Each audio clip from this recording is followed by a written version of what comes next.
Oke, Assalamualaikum warahmatullahi wabarakatuh. Kembali lagi di channel Philosophy of Science, channel yang membahas filsafat dan sains. Nah, untuk video kali ini kita akan membahas aliran-aliran dan tokoh-tokoh filsafat ilmu. Nah, di sini ada banyak sekali aliran, akan tetapi kita akan ambil 3 saja yang paling pokok. Yang pertama adalah rasionalisme Plato dan Descartes. Rasionalisme adalah aliran yang meyakini hanya rasio atau akal yang menjadi dasar kepastian. Rasionalisme tidak menyangkal fungsi indera sebagai alat untuk memperoleh pengetahuan. Namun, indera hanya diperlukan untuk merangsang dan memberikan pada rasio bahan-bahan agar rasio dapat bekerja. Rasio mengatur bahan yang berasal dari indera, sehingga terbentuklah pengetahuan yang benar. Akan tetapi keberadaan indera tidak mutlak bagi rasio, karena rasio dapat menghasilkan pengetahuan tidak berasal dari indera, seperti terlihat dalam salah satu ilmu, yaitu ilmu matematika, di mana ilmu ini tidak menggunakan indera untuk memperolehnya. Dan terdapat banyak tokoh yang menjadi eksponen aliran rasionalisme. Di antaranya ada Plato dan Descartes atau René Descartes. Kemudian yang kedua adalah aliran yang disebut dengan empirisme, di mana ini digagas oleh Aristoteles dan sampai dengan David Hume. Empirisme sebagai suatu aliran dalam filsafat ilmu merupakan lawan dari rasionalisme. Empirisme menjadikan pengalaman indera empiria sebagai sumber kebenaran. Menurut Aristoteles, ilmu dapat dari hasil kegiatan manusia yang mengamati kenyataan yang banyak dan berubah, kemudian secara bertahap sampai pada kebenaran yang bersifat universal atau kebenaran yang dapat kita kenal secara umum. Dalam arti, inilah Aristoteles dapat disebut sebagai salah satu eksponen empirisme.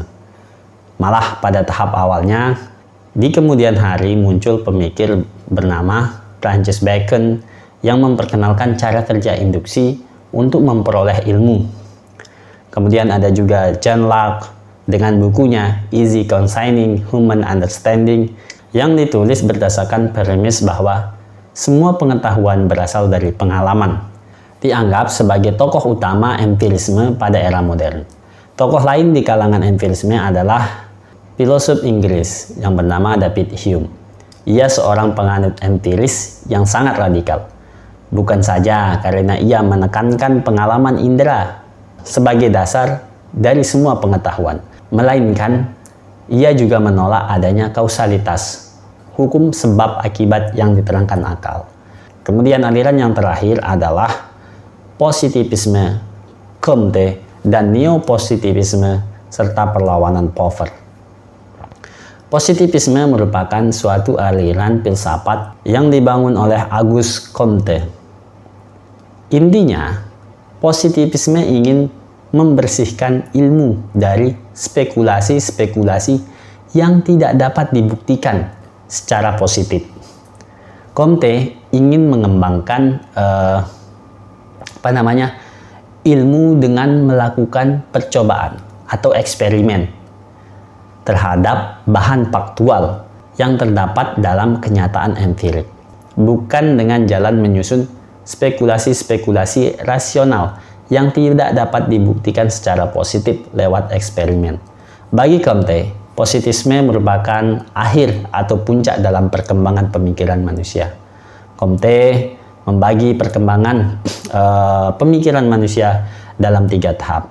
Yang pertama adalah tahap mistik atau teologik, kemudian ada tahap kedua, tahap metafisik, dan tahap yang terakhir adalah tahap positif. Itulah pembahasan kita terkait dengan beberapa aliran dalam filsafat ilmu.